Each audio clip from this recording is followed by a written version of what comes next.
la mainmise de la France sur ses anciennes colonies. À Pretoria, les pancartes portées par les partisans de l'Economic Freedom Fighters dénonçaient le rôle trouble que continue de jouer l'ancien colonisateur. C'est la journée de l'Afrique, on sait que l'Afrique a été colonisée. Il n'y a qu'un seul pays sur le continent qui n'a pas été colonisé, c'est l'Éthiopie. La France a toujours ses sales petits doigts profondément ancrés dans ses anciennes colonies françaises.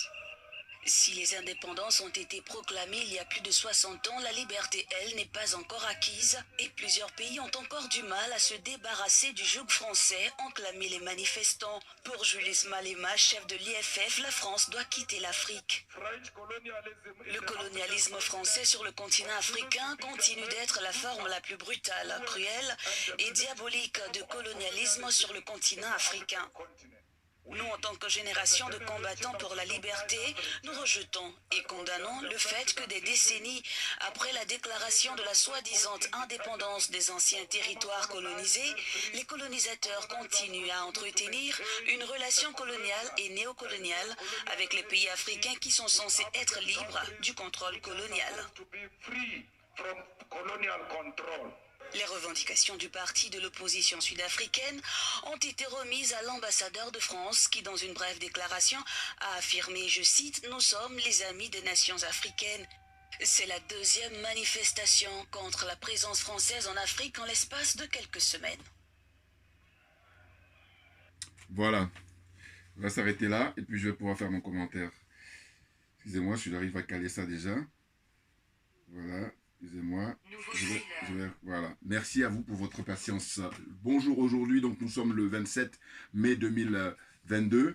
Je fais cette vidéo pour revenir sur la journée mondiale de l'Afrique qui a eu lieu il y a 48 heures, c'est-à-dire le 25 mai 2022. Vous voyez, là, tout à l'heure, je vous ai montré l'honorable, enfin les manifestations en Afrique du Sud, à Pretoria, conduites par l'honorable Julius Malema, le député là-bas au Parlement sud-africain.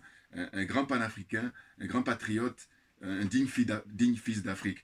Eh bien, leur manifestation me rappelle celle qui a eu lieu auparavant, il y a quelques années, il y a 2-3 ans. Je crois que c'est des femmes du Nigeria, par contre, qui ont été porter leurs réclamations, toujours pareil, pour demander la fermeture des bases militaires françaises en Afrique et puis la fin du franc CFA, les femmes du Nigeria. Voilà, ceux qui ont eu connaissance de mes anciennes vidéos, j'en parlais déjà. Donc là, je vais vous dire que les frères francophones, ils viennent à notre rescousse. C'est incroyable. Alors que vous allez voir que dans les différents pays concernés, dans la zone francophone, la zone des aliénés, les complexés, les corrompus, comme sur mon t-shirt, vous voyez, eh bien, tous ces gens soi-disant opposants, ils ont du mal à critiquer la France. Ils ne critiquent même pas la France. Donc, moi, quand je constate ça, je dis, mais non, en fait, ces gens-là, qui se disent soi-disant opposants, c'est juste prendre la place de celui qui est là pour faire pareil comme lui, si ce n'est pire. Voilà comment je vois les choses. Mais oui, à de rares exceptions, je pense là, notamment à l'honorable Ousmane Sonko au Sénégal, voilà, là, ça a du sens, ça a de la gueule. Parce que lui, ouvertement, quand il prend le micro à l'Assemblée nationale du Sénégal, il critique la France et les choses sont claires. Dénonce en fait la mainmise de la France sur les pays qu'elle a colonisés, en l'occurrence les pays d'Afrique noire.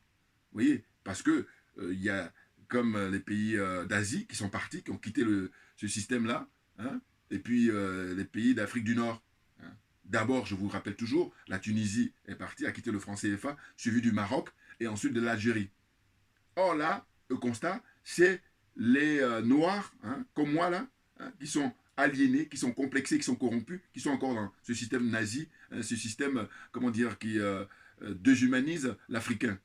Et puis le pompon, je veux dire, c'est que dans cette zone des 15 pays-là, y compris les Comores, bon, eh bien, la France a vraiment un tour de force, a réussi à introduire les colonies des autres Européens. En l'occurrence, la Guinée-Bissau, qui est une ancienne colonie portugaise, est même dans le CFA. Ça, quand je constate ça, je dis, mais putain, mais ils ont fait... C'est du lourd. Non, je veux dire que, déjà, elle a fait... Je dis que si ça dépendait que de la France, elle prenait toute l'Afrique. Ah, ça, c'est clair. Ah oui, parce que cet exemple-là le montre bien.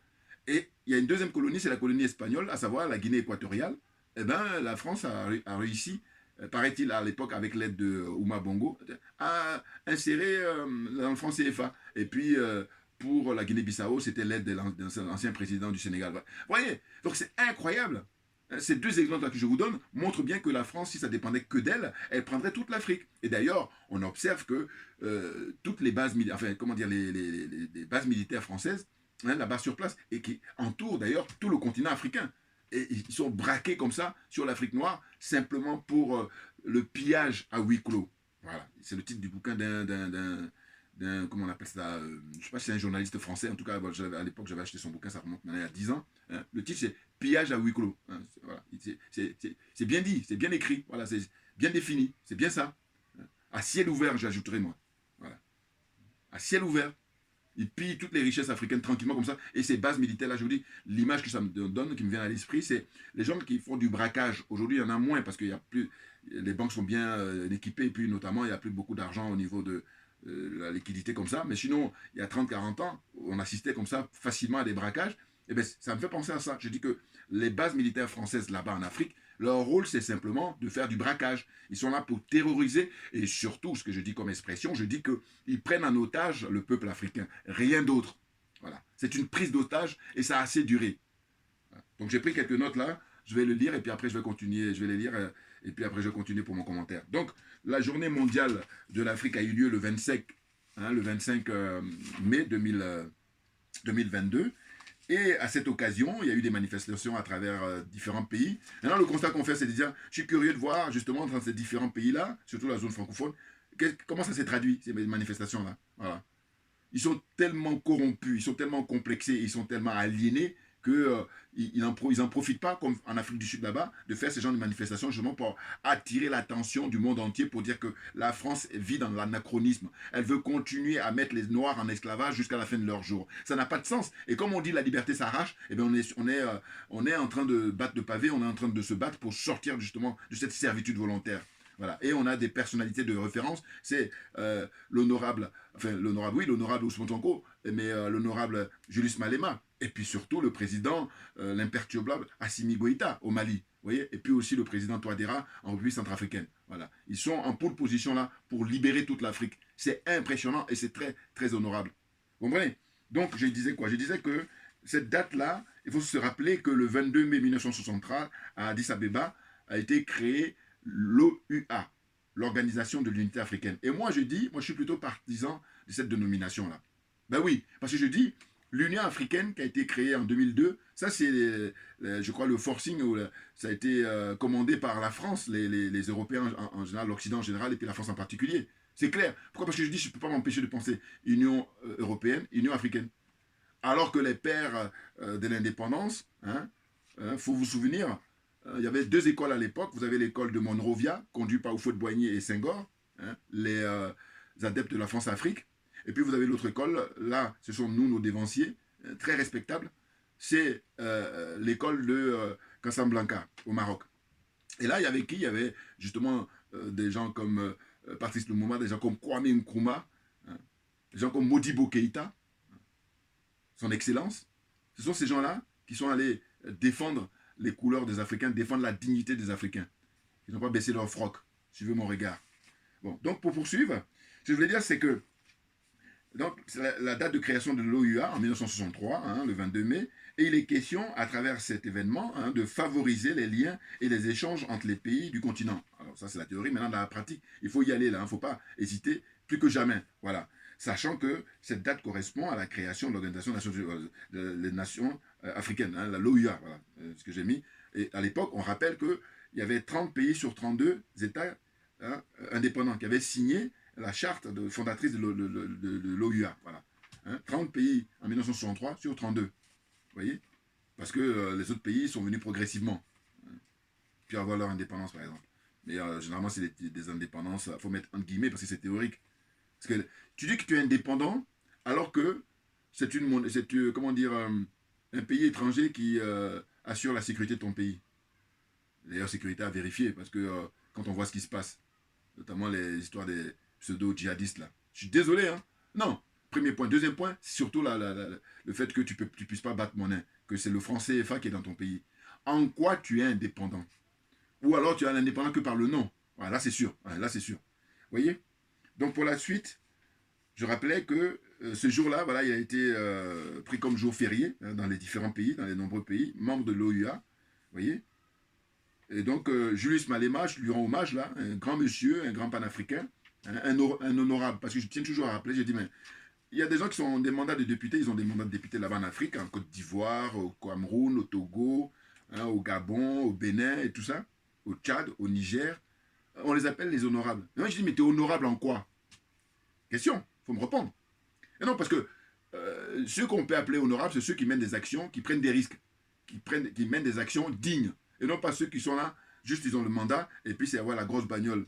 Hein, et puis profiter en fait plus hein, du bien matériel, et non pas défendre une idée, défendre une idéologie, défendre la dignité africaine. C'est de ça dont il s'agit. Donc je dis souvent que des gens qu'on pourrait comment dire, appeler volontairement honorables, c'est Ousmane Sonko, par exemple, au Sénégal. Ah oui, lui le mérite.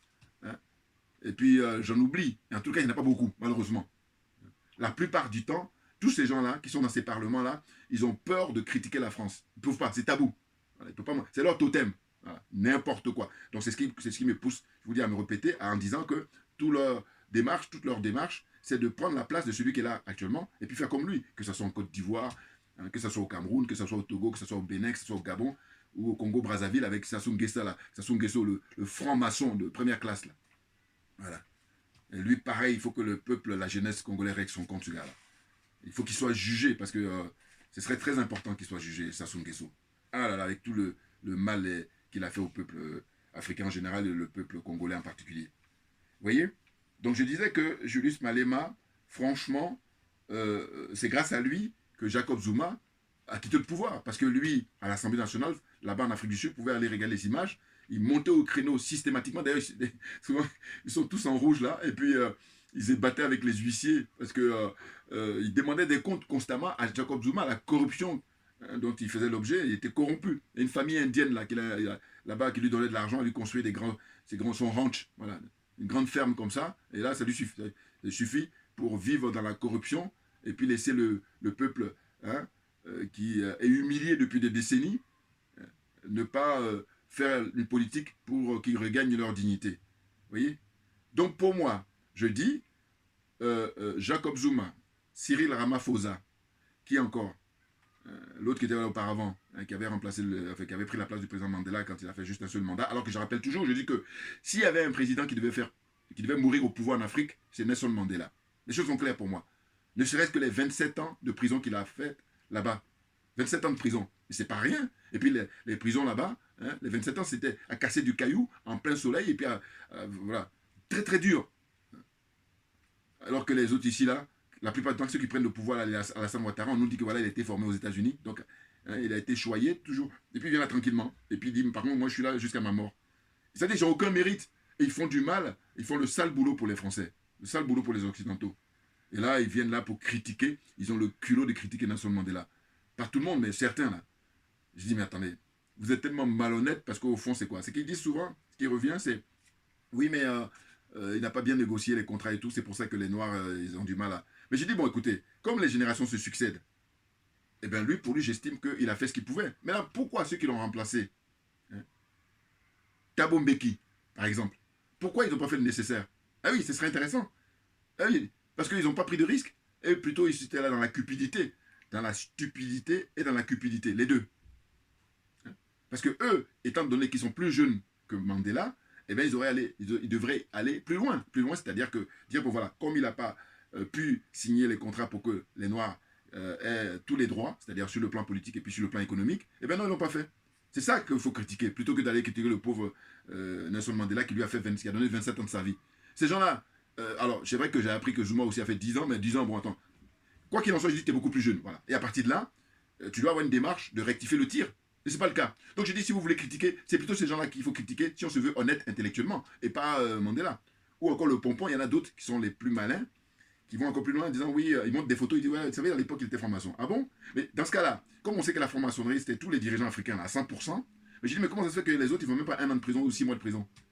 Ou alors quand ils sont dans leur palais, on peut considérer comme une prison. Non, il faut arrêter. Vous voyez, Vous comprenez mon raisonnement? C'est de dire que c'est pas vrai. En réalité, je trouve que le pauvre monsieur, quand il sort de prison, il est fatigué, il n'a même pas vécu longtemps, il n'a même pas pu profiter de cette liberté-là. Eh bien, ils ont pris des photos très rapidement, et puis attendent quand il est plus en vie, et puis commencent à sortir des trucs comme ça. Et c'est les mêmes qui, je vous dis, soutiennent le jeune Tanguy David, et c'est les mêmes qui, à l'Assemblée nationale française, dans les couloirs de l'Assemblée nationale, vous avez une fresque qui fait plus de 40 mètres, hein, enfin 20 fois 2, 40 mètres hein, de long, en long en large, voilà. Et où on illustre en fait la caricature du visage du noir. Vous voyez, c'est les mêmes, c'est les mêmes. Ah oui, voilà. Je dis ces gens ont l'apparence d'êtres humains, mais ce ne sont pas des êtres humains. Soyons d'accord. Vous comprenez? Donc la suite, ce que je voulais dire, c'est que la manifestation donc a eu lieu et ils sont allés devant l'ambassade de France pour interpeller la France en disant que ça suffit au XXIe siècle. Eh ben, il faut arrêter, il faut partir. Voilà. Et ils ont donc pour cela interpellé l'ambassadeur de France là-bas et ils ont remis un mémorandum. Et dans ce mémorandum, il y avait plusieurs points. Hein. Donc le parti de Julius Malema a formulé 8 demandes. Notamment, ils sont carrément pas des moindres, hein, l'arrêt hein, de la langue française. Voilà. On ne parle plus de la langue française dans ces pays-là, qu'on arrête. Hein, que ces pays-là utilisent leur propre langue, voilà, par exemple. Et ça, c'est énorme. Vous comprenez? Il y en a 8 comme ça qu'ils ont fait comme proposition dans le mémorandum qu'ils ont remis à l'ambassadeur de France sur place, à Pretoria. Vous voyez? Et qu'est-ce qu'ils ont dit encore? La France a 14 jours. Donc c'est un ultimatum qui a été donné par monsieur l'honorable Julius Malema et son parti. 14 jours pour répondre à ces requêtes. Sinon, son parti et lui, ils vont mettre en œuvre un programme dans le but d'affaiblir et de contrecarrer la colonisation qui continue en Afrique, la colonisation de la France en Afrique. Vous vous rendez compte? Quand je vois ça, limite, ça me fait penser à Guy Marius Sagna, également comment dire, au Sénégal, qui lui a son slogan, avec son mouvement, France dégage. Alors c'est vrai que lui, il n'a pas les mêmes moyens et puis les mêmes titres, parce qu'il n'a pas encore de mandat. Mais c'est un garçon courageux, qui est déterminé, un vrai patriote, un vrai panafricain. Voilà, France dégage, c'est le slogan. Eh bien, ça, c'est dans le même état d'esprit. C'est-à-dire qu'à un moment donné, on ne peut pas faire une fuite en avant comme ça, non-stop. Hein. Les décennies se succèdent, et puis on dit non, nous, on veut que les Africains restent esclaves jusqu'à la fin de nos jours. De leur jour, oui, oui, oui. Ça n'a pas de sens. Vous comprenez? Et comme on dit que la liberté s'arrache, il appartient hein, aux Africains de se libérer. Et nous sommes en train de nous libérer là, croyez-moi. Mais oui, parce qu'il y a des bons signes. Ne serait-ce que déjà la partie anglophone qui vient à notre rescousse. Mais c'est la honte aussi d'une certaine façon. Parce que je dis, mais les francophones là, ils ont tendance à bomber le torse, à faire le malin, alors que pourquoi il n'y a pas de francophone qui va essayer d'aller aider les anglophones ou à aider les lusophones ou ceux qui ont été colonisés par l'Espagne? Pourquoi? Mais parce qu'il n'y en a pas pratiquement. En revanche, le côté francophone, c'est nous qui sommes les derniers de la classe. Il faut se le dire. Et en prendre conscience. Et à partir de là, on va pouvoir s'en sortir. Parce que c'est une question de manque de volonté. C'est pour ça que ça traîne. On est d'accord. Vous comprenez? Voilà. Donc là, la vidéo d'aujourd'hui, je tenais à la faire pour revenir justement sur cette manifestation. Vous voyez, on est au taquet là. Cette manifestation-là, pour célébrer la journée mondiale de l'Afrique, hein, à travers le continent et puis aussi sa diaspora. Voilà. N'importe quoi. Les gens sont dans la cupidité, ils sont dans la stupidité. Hein. Ils sont complexés, ils sont aliénés. Et puis, surtout, ils veulent nous empêcher, nous autres, de pouvoir sortir la tête de l'eau. De pouvoir sortir de cette servitude volontaire-là. C'est incroyable. Hein? L'expérience qui est menée actuellement en Ukraine doit nous interpeller tous. C'est-à-dire quoi? C'est-à-dire que, écoutez, vous allez observer que les Européens, ils sont tous en bloc pour soutenir l'Ukraine. Vous voyez? On va parler de démarche naturelle. Mais quand on vient en Afrique, il y a des pays comme le Mali, il y a des pays comme la République centrafricaine, mais surtout le Mali, eh bien, c'est les frères africains qui, eux, ont décidé, avec M. Alassane Ouattara en tête, de dire non, en fait, on est tous en prison, voilà, on est tous enfermés, comme dirait la sœur Yamb, l'enclos, là, on est dedans, on est tous enfermés. Et puis, eux, ce qu'ils veulent, c'est que la clé, elle ne pourrait jamais être retrouvée. Même, ils veulent la balancer même dans la mer. Voilà, comme ça, on ne va plus jamais la retrouver. Et il se trouve qu'il y a des garçons formidables, des jeunes frères courageux, patriotes, qui ont décidé de dire non, ça a se durer, cette servitude volontaire. Et nous, notre génération, on a décidé d'en découdre.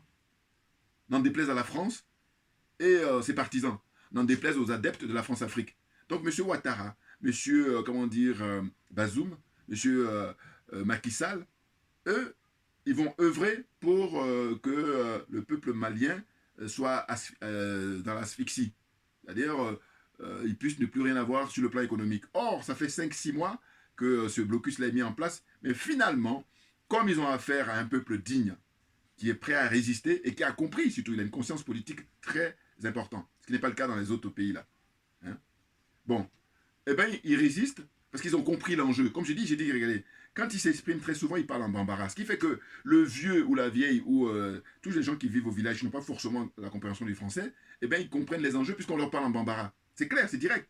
Or là, non, quand tu viens en Côte d'Ivoire, par exemple, ou dans les autres pays, ils veulent jouer plus royaliste que le roi. Parle le français là. Et c'est pour ça que je dis, les intellectuels africains font un usage caricatural de leur connaissance et de leur savoir. Voilà, ça c'est Dixit moi-même. C'est moi-même, c'est mon inspiration ça. Vous comprenez? Donc je dis, mais c'est incroyable. Le manque de solidarité, hein, ces gens-là, aliénés qui sont, ils font le sale boulot pour les Occidentaux. Faire du mal au Mali. Alors que ça se retourne contre eux. Hein. C'est clair. Pourquoi? Mais parce que on nous dit que vous allez au marché faire les courses au Mali, c'est beaucoup moins cher que quand vous allez à Abidjan faire les courses, ou quand vous allez, enfin à Bamako, hein, c'est moins cher. Quand vous allez à Abidjan, c'est beaucoup plus cher. Et quand vous allez aussi à Dakar, hein, parce que les économies étant, comment dire, partagées, hein, il y a une espèce de connexion comme ça, qui est comme ça réciproque, et ben ça fait que eux, ils suivent l'ordre donné par la France, et finalement ce sont eux qui payent le prix. Ils sont maso. Mais bon, le problème, c'est que c'est le peuple qui paye le prix. Parce que eux, en général, ils sont dans leur confort. C'est même pour ça qu'ils agissent ainsi. Ah bah oui. Non, parce que si c'était eux qui devaient payer le prix, ils n'allaient même pas faire ça une seconde. On est d'accord? Eh oui. Tous leurs agissements là, ça vient du fait qu'il y a un décalage entre eux. Ils sont dans une planète hein, par rapport au peuple. Maintenant, il appartient à la jeunesse africaine d'être déterminée et de ne rien lâcher. Mais bien entendu, franchement, là, le Mali est en train de faire, enfin le Mali, ouais, le peuple malien est à travers ses dirigeants, c'est-à-dire l'excellence, hein, l'imperturbable Assimi Goïta et puis le premier ministre Choguel Maïga, ils sont en train de travailler sérieusement et puis petit à petit, ils vont sortir là hein, de toute cette emprise-là. Parce que franchement, vous voyez, tout ce qu'ils ont pu mettre en œuvre depuis qu'ils sont en place. Hein, virer RFI, virer TV5 Monde, hein, France 24, les virer l'ambassadeur de France, et là récemment, sortir du G5 Sahel. Et puis prochainement, ils vont sortir aussi de la CEDEAO, sortir de l'Union africaine. Et je dis, ces sorties-là, il faut savoir que c'est provisoire. Parce que là, on est dans une situation où c'est animé par des corrompus, c'est un syndicat qui se protège entre eux, donc il faut sortir. Et comme je dis souvent, je dis, ceux qui s'y ressemblent s'assemblent. Donc ça ne sert à rien de rester avec des gens qui ne te ressemblent pas. Les choses sont claires. Donc c'est pour ça qu'on encourage les dirigeants maliens à sortir de toutes ces organisations-là, malhonnêtes, corrompues. Et puis comme ça, quand les choses iront mieux, c'est-à-dire quand les panafricains vont prendre le pouvoir dans les différents pays, eh ben, une organisation sera créée maintenant et puis faire de manière à ce que la dignité de l'Africain soit satisfaite, hein, soit respectée. Que les richesses des Africains leur appartiennent en priorité. N'importe quoi. Ce que je dis là, c'est du simple bon sens. Oh, il y en a d'autres, ils sont complètement à côté de la plaque. Beaucoup même. Incroyable. Vous voyez? Donc là, qu'est-ce qu'ils font? Là aussi, vous observez que la France, qui, elle, passe son temps à leur donner des ordres en disant non, non, non, il faut boycotter, comment dire, le Mali. Mais la France, par contre, continue à avoir des relations toujours commerciales avec le Mali, notamment les vols Air France, par exemple. Est-ce que ça a du sens pour des gens qui ont été à l'école, qui prétendent avoir des diplômes, qui prétendent avoir des niveaux intellectuels? C'est à ne plus rien comprendre. Admettez-le que vous êtes corrompu moralement et matériellement, que vous êtes aliéné, que vous êtes complexé. Admettez-le. Même si vous ne l'admettez pas, ben nous, le constat est là. Hein. Ah ben oui. Non, parce que on a les preuves. C'est vous qui êtes au pouvoir. Vous faites quoi? Vous faites quoi pour sortir de cette servitude volontaire? Et là, ce qui est fort heureux, c'est le président de la République centrafricaine qui est en train d'officialiser la démarche de sortir comme ça, de manière élégante, hein, par une étape qui lui appartient, parce que lui c'est un mathématicien, donc il a une approche, je dirais un peu comme Poutine, là, c'est des gens qui, voilà, très intelligents, très brillants, et donc voilà, de manière stratégique. Bon, en tout cas, c'est mieux sa démarche que le statu quo. Alors, on est d'accord. Parce que je demande toujours que la France présente son bilan, hein, là, au XXIe siècle, par rapport au fait qu'elle a détenu ces pays-là depuis très longtemps. Le bilan, rien que le bilan. Il faut toujours exiger ça. Et vous allez constater que quand vous parlez de bilan, c'est un peu comme si vous allez changer de langue. Et ils ne vous comprennent pas. Mais parce que, si, ils ont compris. Mais comme ils ont fait n'importe quoi, c'est pour ça que jamais ils parlent de bilan. Alors que nous, justement, on doit insister là-dessus. C'est pour ça même, d'ailleurs, moi, je me fais le plaisir de répéter ça à chaque fois, parce que je dis, moi, ma religion, c'est la vérité et la justice. Donc je dis, montrez-nous le bilan, après avoir détenu ces pays-là depuis toujours, sur tous les compartiments de la vie, hein, c'est-à-dire sur le plan économique, sur le plan sanitaire, sur le plan écologique, sur le plan militaire, tout, le plan politique, tout, voilà, le bilan. Voilà. Zéro. Et même quand je dis zéro, je suis gentil. Il y a un frère qui m'avait dit, non, non, descends en dessous de zéro, donne-leur moins 5, moins 10.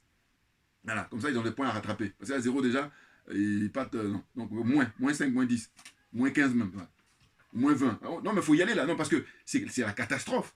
Et fort de tout ça, au lieu de faire profil bas, au lieu de raser les murs, ils veulent continuer à nous emmerder. Non, il est hors de question. J'ai pas le temps, nous n'avons pas le temps. Assimi Goïta, voilà. Donne des sueurs froides là à l'établissement et aux dirigeants français. Et puis il n'est pas le seul, parce que c'est tout le peuple, hein, qui est derrière lui. Et comme je dis, la baraka, sa baraka à lui, il la tient du peuple. Bien entendu, parce que c'est un enfant du peuple qui répond aux aspirations du peuple. Et rien d'autre. Or, les autres, ils répondent aux aspirations de leurs mentors, de leurs sponsors, en l'occurrence l'Occident en général et la France en particulier. Et pendant ce temps-là, ils sont prêts à tout pour couper les têtes, comme Alassane Ouattara du Petit Kofi en Côte d'Ivoire, par exemple. Ou alors, ils empêchent les manifestations. Et après, ils viennent revendiquer comme quoi ils sont démocrates. Alors que les manifestations, c'est le minimum quand on se veut en démocratie. Que le citoyen puisse se revendiquer des droits. Oh là non. Quand il y a des manifestations, ils ne veulent pas entendre parler. Même les gens se font au minima gazer. Et puis au pire, des balles, et même de voir des balles réelles. Hein, les gens font tuer. Simplement parce qu'ils ont décidé d'aller marcher pacifiquement. Vous vous rendez compte? Que ce soit au Togo, hein, avec Fort Yassimbe, en Côte d'Ivoire, hein, comment dire, au Gabon, voilà, tout récemment, au Tchad, n'en parlons pas, au Niger, n'en parlons pas, hein, tous ces pays-là, ils refusent que les gens manifestent pacifiquement. Et après, ils ont le culot, voilà, de dire non, non, nous sommes démocrates, n'importe quoi. Je dis, moi, déjà la France, qui est leur marraine, qui est leur sponsor, moi, je disqualifie la France. Donc, vous comprenez bien que eux, j'ai même pas envie de perdre mon temps pour les classer. Ils n'existent pas, démocratiquement parlant. Hein. Voilà. N'importe quoi. Franchement. Des nazes. Mais bon, nous, on est sur la bonne voie. Hein. Ah, c'est clair. Parce que je dis, toujours, je ne vais pas m'empêcher de rendre hommage au président Vladimir Poutine. Ah ben, bien entendu. Non, parce que il a en face de lui, hein, ce qu'il a appelé lui-même, il a qualifié d'empire du mensonge. Et là, lui, il est le représentant du monde de vérité. Ou le monde de la vérité. Ah, c'est clair. Il y avait un troller, là, il m'avait la vérité. Moi, je dis, non, j'ai pas le temps. Je n'ai pas le temps, Assimi Goïta. Oui. Non, parce que je dis, à l'époque, quand eux, ils avaient le culot de dire que ils combattaient, hein, comment ils appelaient ça, l'empire du mal. Voilà. C'était comme ça qu'ils appelaient l'Union soviétique ou République soviétique, là. Et ils disaient ça tranquillement. Et là, les autres, là, ils n'avaient pas de quoi dire. Ou du coup, ils ne trouvaient pas d'objection. Mais là, nous, on dit, mais dans la même suite, aujourd'hui, avec le recul, on dit que on a suffisamment d'éléments, suffisamment de recul pour dire que tout est truffé de mensonges. Regardez là, quand ils assassinent, comment on appelle ça, Saddam Hussein, quand ils assassinent le colonel Kadhafi, ou quand ils déportent le président Laurent Gbagbo. Mais c'est que du mensonge. Ce n'est fondé sur rien. Ou alors, je dis, dans leurs agissements, c'est le fameux, hein, fais ce que je te dis, mais fais pas ce que je fais. C'est-à-dire, au fond, c'est le vice qui rend hommage à la vertu. J'aime beaucoup cette formule. Ah oui. Et je dis que moi, je l'avais toujours chopé chez François-Xavier Verschave. Voilà. Qui est un des rares Français, je dis pour moi, hein, qui aime les Africains et pas les autres là. Les menteurs, les escrocs qui ont juste l'apparence d'êtres humains, qui ne sont pas des êtres humains. Et avant lui, il y avait quelqu'un comme René Dumont. Si je me trompe, hein, envoyez-moi dans les commentaires si je me trompe. Voilà. Ils sont très très rares comme ça à aimer les Africains, en tout cas à être humaniste, on va dire. Voilà. Au lieu de parler d'aimer les Africains, c'est peut-être à pousser un peu trop le bouchon, mais humaniste, c'est certain. Voilà. Eux, par contre, sont des êtres humains. Voilà. Oui, parce qu'ils mettent en œuvre les basiques. Voilà. Quand on se veut être humain, il y a des basiques, il y a des minimums à respecter. Oh là, tout ce beau monde-là, qui est les adeptes de l'empire du mensonge, ils passent leur temps à faire du mal à leur prochain, et puis ils disent non, non, je suis un être humain. Non, mais n'importe quoi. Je dis même quand vous observez les documents animaliers, mais ils ne sont pas comme ça. Combien de fois on peut regarder où des fois même les animaux ne sont même pas ils sont même pas de même race et ils vont aller sauver. Donc là, toi tu dis que tu es être humain, tu fais quoi? Des agissements diaboliques à appartenir à des obédiences comme ça qui sont même pas les qualifier. Voilà. Donc voilà, aujourd'hui je voulais faire cette vidéo là pour rendre hommage à cette journée mondiale de l'Afrique qui a eu lieu il y a 48 heures, je vous dis, mais c'était par rapport à ma disponibilité. Donc je me présente, Djoubian, c'est mon surnom sur le net, et je me veux être spécialiste de la France accessoirement, et un panafricain très convaincu. Vous pouvez retrouver toutes mes vidéos sur YouTube, sur Facebook, sur Twitter et VK aussi, je crois. Voilà. Vous pouvez les retrouver. Voilà. Merci à vous tous pour votre attention. Et puis à très bientôt. On lâche rien, voyez-vous, parce que c'est nous qui avons raison.